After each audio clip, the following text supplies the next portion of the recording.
Hello friends, good morning. నేను ఇప్పుడు చుక్క కూర చేస్తున్నానండి. పులుసుగా చేసుకోవచ్చు, పప్పుగా చేసుకోవచ్చు, కూరగా కూడా చేసుకోవచ్చు. చుక్క కూర నాకు అన్ని రకాలుగా కూడా ఇష్టం. చుక్క కూర అంటే మంచి పోషక విలువలు ఉన్నాయి. ఆకుకూరగా తింటే చాలా మంచిది. సో ఇలా పొయ్యి మీద మూకుడు పెట్టామండి. చుక్క కూర కోసుకున్నాం. ఇంకా ఉల్లిపాయ ముక్కలు, పచ్చిమిరపకాయ ముక్కలు, కొత్తిమీర, కరివేపాకు. ముందు నూనె వేసుకున్న తర్వాత కొంచెం ముందు జీలకర్ర వేసుకుంటామండి.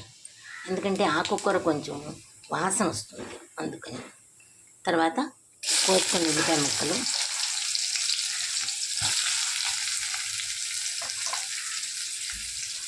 కరివేపాకు, పచ్చిమిరపకాయ ముక్కలు అన్నీ ఒకేసారి వేసేసి కూర్చోండి.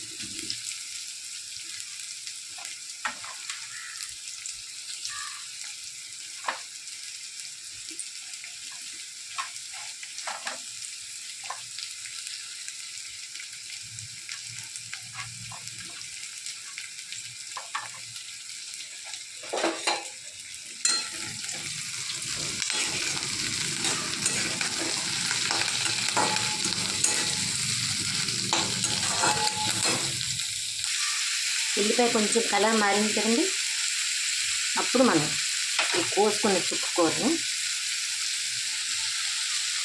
వేసేసుకోవాలి.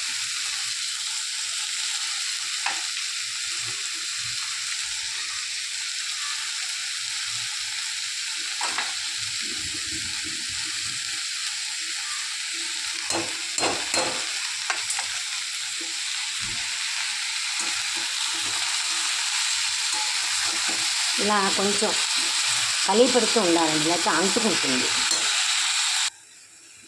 చూసారా, రంగు మారింది. ఇలా రంగు మారిన తర్వాతనే మనం ఉప్పది వేసుకోవాలి.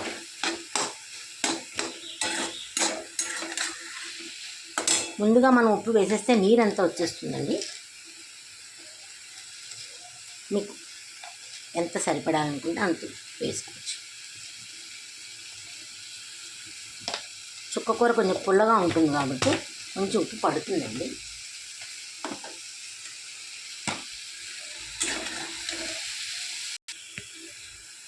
కొంచెం దాన్ని బాగా కలిపెట్టి ఒక్క సెకండ్ తర్వాత కారం వేసుకోవాలండి.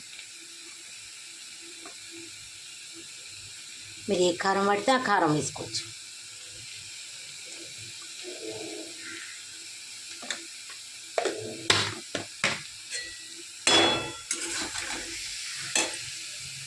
చూసారు కదా, ఇలా మిక్స్ అయిపోయిన తర్వాత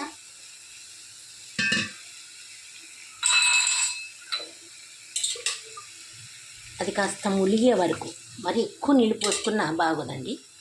అది కాస్త కూర ములిగే వరకు కొంచెం నీళ్ళు పోసుకోవాలండి.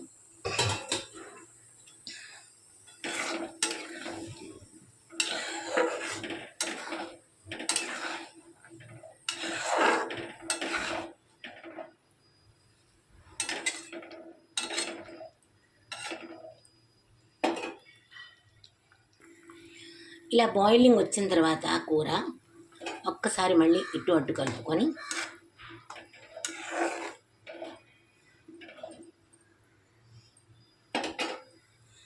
పొయ్యిని సిమ్లో పెట్టేయాలండి. ఒక్క 15 నిమిషాలు ఉడికితే దగ్గర అయిపోతుంది కూర. చూసారు కదా, కూర అయిపోవచ్చింది. ఇంకా మరి కాసేపు ఉంచి పొయ్యి మీద దించేసుకొని వేడివేడి అన్నంలో ఈ చుక్క కూర కలుపుకొని తింటుంటే ఆ మజాయే వేరు. So yummy. Thank you for watching.